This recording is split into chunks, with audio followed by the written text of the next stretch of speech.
안녕하세요. 안양시 중학생 기자단 신채연입니다. 유엔 산하 세계기상기구의 2021년 기후상태 보고서에 따르면 지난 20년간 지구의 온도가 평균 1도 이상 올라갔다고 합니다.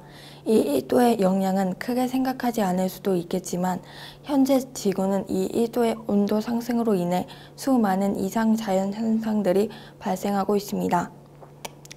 그 한 예로 남극과 북극의 빙하가 녹는 속도가 빨라지고 있습니다. 빙하가 빨리 녹으면서 바다 수면이 상승하고 키리바시와 같은 섬 나라들은 점점 사라지고 있습니다. 우리나라 근처의 일본과 필리핀 등 아시아의 섬 나라들도 매년 해수면이 높아지고 있다는 보고서가 발표되고 있습니다. 또 남극과 북극의 빙하 면적이 줄어들면 태양 광선을 반사시키지 못하게 되는데 이는 지구의 온도를 더 빨리 상승하게 하는 원인 중 하나가 됩니다.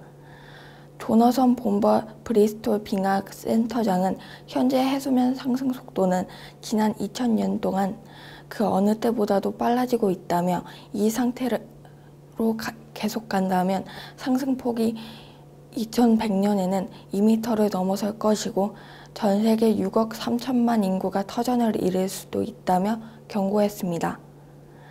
지구의 온도가 올라가는 또 다른 원인은 대부분 인재로 발생합니다.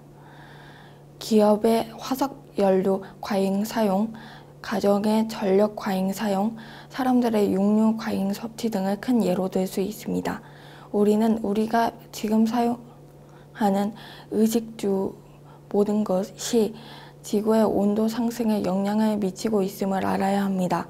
이러한 온도 상승은 지구에 미치는 영향들을 알아보면 사하라 사막에 내리는 눈, 북미 대륙을 덮친 기록적인 폭염, 유럽과 중국 등에서 발생한 대규모 홍수, 54.4도까지 치솟은 미국 캘리포니아 데스밸리 등 이례적인 자연현상들이 더 자주 발생하고 있습니다.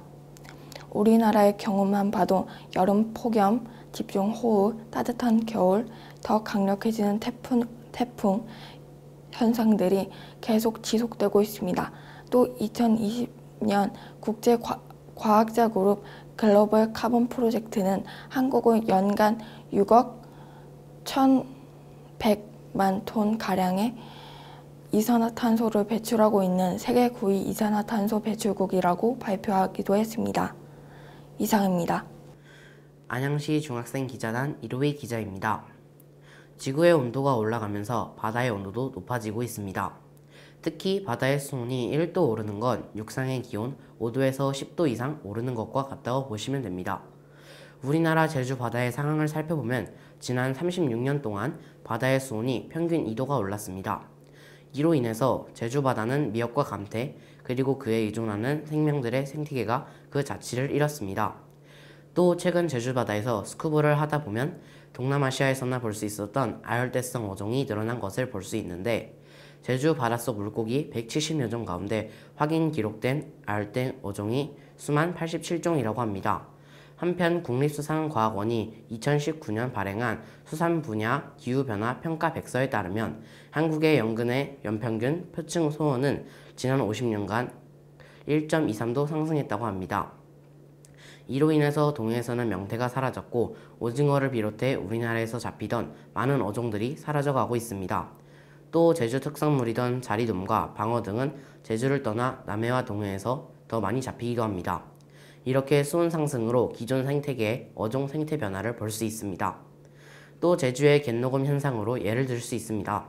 갯녹음 현상이란 바닷속에서 해조류들이 자라지 못하는 현상으로 해조류가 사라져 바다가 황폐해진다는 점에서 바닷속 사막화라고 부르기도 합니다. 녹색연합이 최근 2달 동안 제주 지역의 조간대를 전수조사한 결과 제주 97개 해안마을의 조간대에서 이 갯녹음 현상이 확인되었다고 합니다. 이는 제주 바다의 80%에 해당하는 수치입니다. 더 큰 문제는 바닷속에서 확인되던 이 갯녹음 현상이 점차 연안으로 영역을 넓히고 있다는 점입니다. 지금은 해안 가까이에서도 갯녹음 현상으로 인한 백화 현상을 육안으로 확인할 수 있습니다. 이상입니다. 안양시 중학생 기자단 강희원입니다. 현대사회는 사람들의 생활이 더 편리해짐에 따른 쓰레기의 발생과 처리에 대해서 늘 고민해 왔습니다. 현재 쓰레기는 인류의 생존까지 위협하는 문제로 대두되고 있습니다. 특히 코로나19로 인해서 배달 음식의 수요가 늘어나면서 쓰레기의 양은 크게 증가하게 되었습니다. 통계청의 조사 자료에 따르면 배달 음식 주문 거래액은 2019년 9조 7천억 원, 2020년 17조 4천억 원으로 배달 음식 주문 거래액이 약 78.6%가 늘었다고 합니다. 이로 인하여 배달 음식의 포장재로 쓰이는 플라스틱의 양도 함께 늘어나게 되었는데, 환경부 자료에 따르면 지난해 공공선별처리시설에서 처리한 플라스틱 폐기물의 양이 2019년 대비 약 20%가 증가하였다고 합니다. 녹색연합은 2020년 음식 배달 서비스에 따른 플라스틱 쓰레기가 하루 평균 830만 개 이상 발생된다고 추산하고 있습니다. 이런 나온 쓰레기는 환경과 생태계에 심각한 영향을 미칩니다. 일회용 컵들의 재활용률은 플라스틱이 약 5%, 종이컵이 약 1%이고 대부분이 매립되거나 태워서 처리됩니다. 그러나 이 과정에서 심각하고 치명적인 화학물질이 나와서 토지를 오염시키고, 환경호르몬과 화학물질은 주변 생물들의 모습을 기형적으로 변화시키고 하천이나 바다로 흘러들어 해양오염을 야기하고 있습니다. 최근 조사에 따르면 태평양에는 약 5개의 플라스틱 쓰레기 섬들이 있고, 그 쓰레기 섬 근처에는 몸이 기형적이고 변식 능력에 문제가 있는 물고기와 해양 생물들이 나타나고 있다고 합니다. 전문가들은 이런 현상은 미세 플라스틱으로 인해서 발생하는데, 이 해양 생물들을 먹는 인간들까지 위험할 수 있다고 경고하고 있습니다. 이상입니다. 안양시 중학생 기자단 권우정입니다. 우리가 지금 바로 할 수 있는 환경보호 방법은 온실가스를 줄이는 것입니다. 지난 4월 22일 우리나라를 포함한 40개국 정상이 참여한 세계기후정상회의가 화상으로 진행되었습니다. 이는 지구온난화 때문에 나타나는 이상기후 현상을 해결하기 위한 국제사회의 노력 중 하나로, 이날 회의는 탄소 중립을 주제로 진행되었습니다. 그러면 지구온도 1도를 낮추기 위해 우리 학생들이 할 수 있는 실천에 대해서 알아보겠습니다. 첫 번째로 화석연료를 주로 사용하는 자동차의 이용을 줄이는 것입니다. 최근 우리나라의 대중교통은 친환경 연료를 사용하기 시작했습니다. 이에 우리도 자동차보다는 대중교통을 이용해야 합니다. 가능하다면 걷기와 자전거 이용을 추천드립니다. 두 번째로는 여름 에어컨 사용을 줄이는 것입니다. 에어컨보다는 선풍기를, 선풍기보다는 손부채를 이용해 더위를 이겨내보는 건 어떨까요? 물론 에어컨 사용보단 덥겠지만 전세계 가정과 사무실이 일일 1시간만 에어컨 사용을 줄인다면 지구온도 1도를 낮추는 데 도움이 될 것입니다. 세 번째로 겨울 난방 온도를 줄이는 것입니다. 난방이라 함은 석유나 가스 등을 연료로 태우므로 발생하는 열 에너지를 사용하는 것으로, 실내 적정 온도는 20도입니다. 여기에 내복을 입으면 약 24도에서 25도의 효과를 얻을 수 있습니다. 또 겨울철 적정 실내 온도를 유지하면 너무 건조하지도 않고 습도도 적당히 조절됩니다.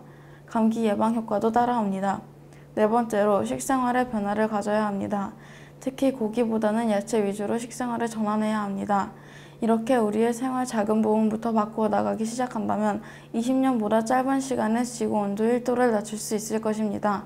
감사합니다. 안녕하세요. 안양누리 중학생 기자단 기자 김도현입니다. 환경보호를 위해 우리가 할 수 있는 두 번째 방법으로 우리가 버린 쓰레기를 올바르게 선처리하는 것입니다. 특히 우리가 가장 많이 버리는 플라스틱 쓰레기의 처리 방법에 대해서는 명심해야 할 것입니다.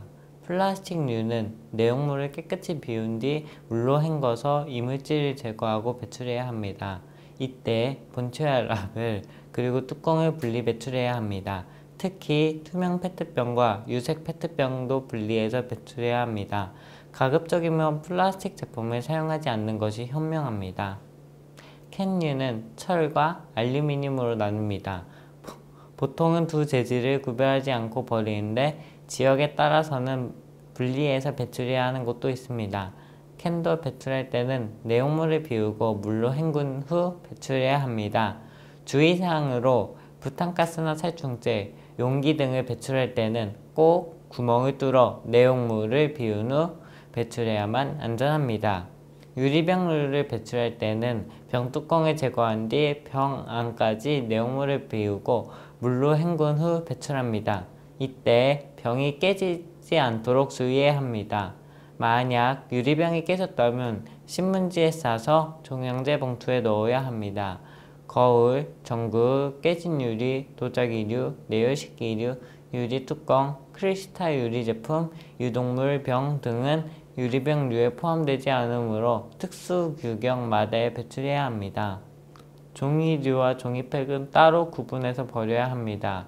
종이류는 우리가 사용하는 종이상자, 종이봉투, 신문 등을 말하며 종이팩은 우유팩, 주스팩 등과 같이 양면에 합성수지 또는 알루미늄 막으로 코팅하여 액체를 담을 수 있도록 만든 포장재를 말합니다. 주의할 점은 책자나 노트의 플라스틱, 스프링 같은 다른 재질 부분을 꼭 분리한 후 배출해야 합니다. 이렇게 쓰레기들을 올바르게 선처리한다면 쓰레기의 재활용률은 상승할 것이고 환경에 주는 피해는 줄어들 것입니다. 안양시 중학생 기자단 이현경입니다. 환경보호를 위해 우리가 할 수 있는 세 번째 방법으로 우리의 일상생활에서 할 수 있는 제로웨이스트 챌린지와 플로깅을 추천합니다. 제로웨이스트 챌린지는 쓰레기 배출을 최소화하자는 취지로 일상생활에서 쓰레기 발생을 줄이는 방법을 공유하는 캠페인입니다. 특히 SNS를 통해서 주변으로 전파되고 있는데 주로 지인을 태그하는 방식의 릴레이 형식으로 진행되고 있습니다. 구체적인 실행 방법으로는 개인 용기에 음식을 포장하는 용기내 챌린지, 남은 재료를 활용해 요리하기, 옷 수선하기, 휴지 대신 손수건 이용하기, 텀블러와 장바구니 사용하기, 플라스틱 빨대와 숟가락 사용하지 않기 등이 있습니다. 우리가 잘 아는 아나바다 운동도 여기에 속할 수 있습니다. 이 밖에도 자신만이 아는 쓰레기 최소화 방법이 있다면 SNS를 통해 널리 알려주시길 바랍니다. 또 하나의 환경보호 방법으로 여러분은 혹시 플로깅에 대해서 알고 계십니까? 플로깅은 줍깅이라고도 하는데 이는 걷거나 뛰면서 동시에 쓰레기를 줍는 운동입니다. 건강과 환경을 동시에 챙길 수 있습니다. 최근 이 운동은 SNS에서 챌린지로 확산되고 있습니다. 여러분도 동참하고 자신의 SNS를 통해서 주변에 전파해 보시길 추천합니다.